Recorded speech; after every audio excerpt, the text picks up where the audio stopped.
Sir इथं सगळ्याचे बाहेर जेवढे बाहेर होते तेवढे आता इथं प्रॉफिट बुक करणार आहे आणि एंट्री पण मला वाटतं इथून भेटायला पाहिजेत.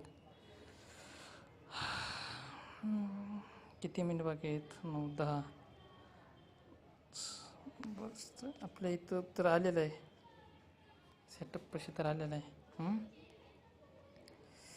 हा 1 मिनिटाची पहिली कॅन्डल झाली ना, वेट करतो आता. इथूनच आपल्याला एंट्री जर इथून एस एल भेटलं तर तुरंत भेटणार आहे. एस एल जर लागलं तर कचकून एस एल मारणार आहे आणि जर एंट्री जर भेटली तर टॉपलाच एंट्री होणार आहे. प्राईज लय मुवमेंट होत्यात. 22-16 रुपयाची घेतो कमीची, म्हणजे तिथं कसं आपल्या टार्गेट आणि एस एल दोन्ही पण जर थोडंसं शेपमध्ये राहता येते. आणि इथं लय स्पाईक होणार आहे जबरदस्त. आणि इथं वाटत नाही की आता इथून मार्केट एकदम अप ट्रेंडमध्ये गेलं आहे. कच कच कच कच वर चढायला लागलं आहे. चला 1-6 थोडंसं वरती चला आता भाई पिलू.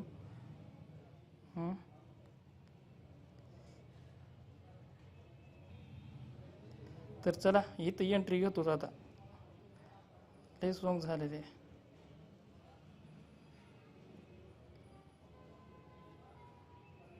19 रुपयाच्या आसपास स्टॉप लॉस असणार आहे आपलं. चला एंट्री घेतलो मी इथं.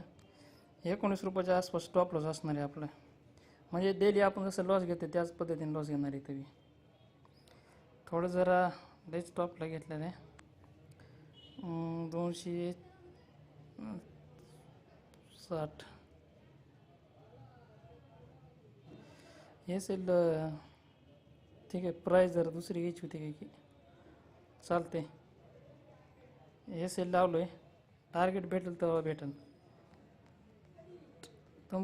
तुम सिर्फ कर्म करो पार्थ.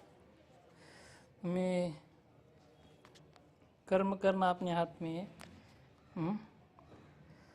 तरी तर मी माझं कर्म केलेलं आहे आणि मला माझ्या लेवलसाठी मी सकाळपासून जी वाट बघत होतो त्या लेवलवरती मार्केट पण आलेलंच आहे. आणि इथून मार्केटमध्ये सेलर यायला चालू होतात आणि त्यामुळे मी माझं काय मी ठरवलेलं होतं त्याच जागी मी ते एंट्री घेतलेलं आहे. आता इथं मला लॉस होऊ प्रॉफिट होऊ काही जरी झालं तर मला त्याची पर्वा नाही आहे, कारण मी माझे रूल फॉलो केलेले आहेत. बघूत मित्रांनो काय होतं. तर थोडंसं एक 70-80 रुपयाचं प्रॉफिट दाखवलं आणि ते लगेच आपला ट्रेड लॉसमध्ये कन्वर्ट झाला. आता काय रूल बनवले तसे. मला माहीत आहे एस एल दिलं तर एकदम 3-4 मिनटात एस एल लागते माझं. आणि जर माझं प्रॉफिट द्यायचं म्हणलं तर आपल्याला 15 मिनिट जर आपण सर्वाईव्ह केलो ना, बस फक्त 15 मिनिट सर्वाईव्ह करायची मार्केटमध्ये. 15 मिनिट जर मी टिकलो इथं तर मी जिंकलो म्हणून समजा मित्रांनो. 15 मिनिट फक्त मला इथं टिकलं पाहिजे. जर टिकलो तर मी जिंकलो म्हणून समजा. मग पूर्ण दिवस मी इथं होल्ड करू शकतो. तर 15 मिनिटाचा हा कमीत कमी कालावधीचा प्रवास आहे. फक्त 15 मिनिट मला इथं टिकलं पाहिजे, फक्त 15 मिनिट. आणि मला आशा आहे की इथं थोडं जर मार्केट थांबलं तर आपण आजचा म्हणजे मंडेला, मला माहीत काल मी ॲनालिसिस करत होतो की बाबा मंडेला मला मार्केटमध्ये थोडंसं कुठं तर बाईंग करायचे. आणि मी बॉटमला पहिलावाला व्हिडिओ आहे, मी व्हिडिओ बनवला होता. मला बॉटमला ट्रेड करायचा होता. बॉटमपासनं मार्केट कुठं ना कुठं अपसाईडला गेलेलं आहे.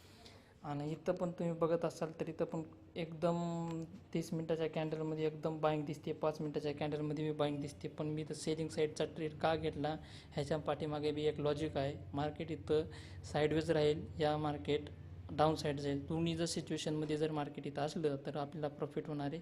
त्याच्यामुळे इथं ट्रेड घेतलेला आहे. आणि जी आपली लेवल सेलिंगची लेवल आहे, या सेलिंगच्या लेवलला मार्केट येऊन थोडंसं इथं रिजेक्शन कॅन्डल दाखवत आहे. त्याच्यामुळं पण इथं आपण ट्रेड घेतलेला आहे. बघूत रिझल्ट येतील काही थोड्या वेळात. 5-6 मिनटामध्ये जर आपण इथं अजून इथं आपण सर्वाईव्ह केलो, 10-1 मिनटामध्ये जरी सर्वाईव्ह केलो अजून परत, तर इथं आपण थोडंसं कुठं तर प्रॉफिटमध्ये दिसणार आहे. आणि जर इथं तुरंत जर 4-5 मिनटात जरी एस एल लागला तर आपण इथं आज लॉस घेऊन मार्केटच्या बाहेर जाणार आहे. ठीक आहे. आता 1 वाजलेलं आहे आणि 2 वाजता इथं आपल्याला टार्गेट द्यायला पाहिजे होतं, पण काय विषय काय झाला माहीत आहे का? हा प्रीमियम आहे 14 रुपयाचा, हा निम्मा झाला प्रीमियम 7 रुपयाचा राहा, तरी आपल्याला इथं टार्गेट अचीव झालेलं नव्हतं.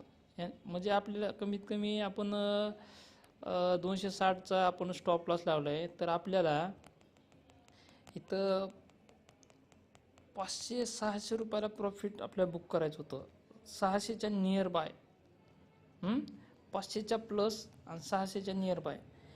तर इथं आपल्याला अजून प्रॉफिट तेवढं काय आपल्याला दिसलेलं नाही, त्याच्यामुळं आपण इथं अजून एक्झिट केलेलं नाही. एक्झिट करायचं कधी? 550च्या नियर बाय जाईल तेव्हा कॅन्डल बघायच्या आणि मग एक्झिट मारायचं.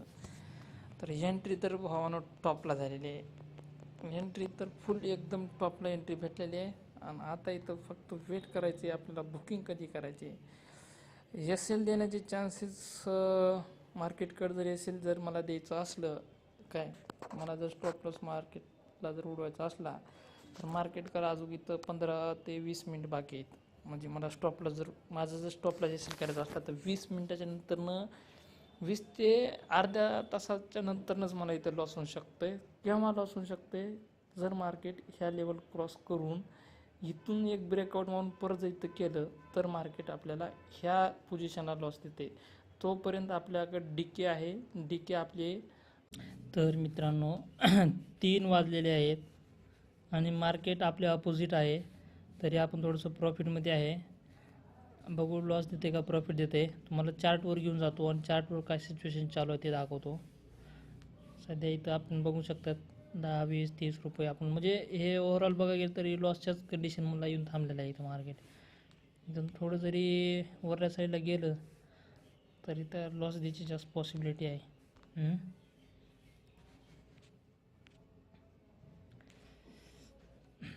आता इथं बचाएगा तो ऊपरवाला हे बचाएगा, हे हाच काय वाचवलं तर देवाच वाचवत नाही. तर इथं जरी आलं ना तरी आपल्याला 1:1चं इथं टार्गेट बघायला भेटेल. आणि इथं जरी गेलं ना तर आपलं एस एल हिट होईल. आता चालू आहे 59 मिनिट, म्हणजे 3 वाजायला 1च मिनिट कमी आहे आणि ह्यानं ब्रेकआउट द्यायची पोझिशनमध्ये थांबले. बघू PNL बघू काय चालू आहे. PNL मध्ये लॉस लॉस इज कन्फर्म आहे. कारण तो आता इथून पुढे घेणं मार्केटला एवढ्या अर्ध्या तासामध्ये आपल्याला प्रॉफिटमध्ये आणणं मार्केटला शक्य नाही आहे ना, डीकेला शक्य नाही आहे.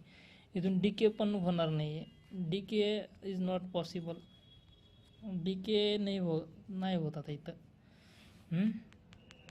इथून एस एल हिट होणार आहे आणि इथून एस एल 1-2 कॅन्डलमध्येच 1-2 जर कॅन्डल अजून पॉझिटिव्ह झाल्या, हे बघा हे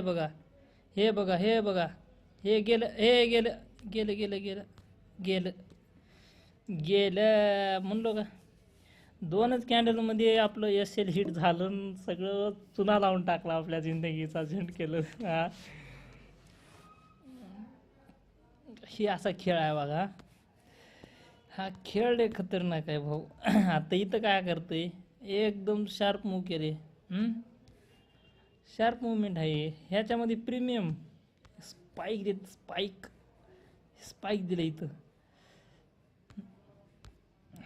ठीक आहे, काय कसं असते आता आपण प्रॉफिटला गेलेलं 500 रुपयाच्या नियर बाय प्रॉफिटला गेलेलं पण आपण बुक केलं नाही, तर गलती आपलीच म्हणायची आणि लॉस झाला शेवटी.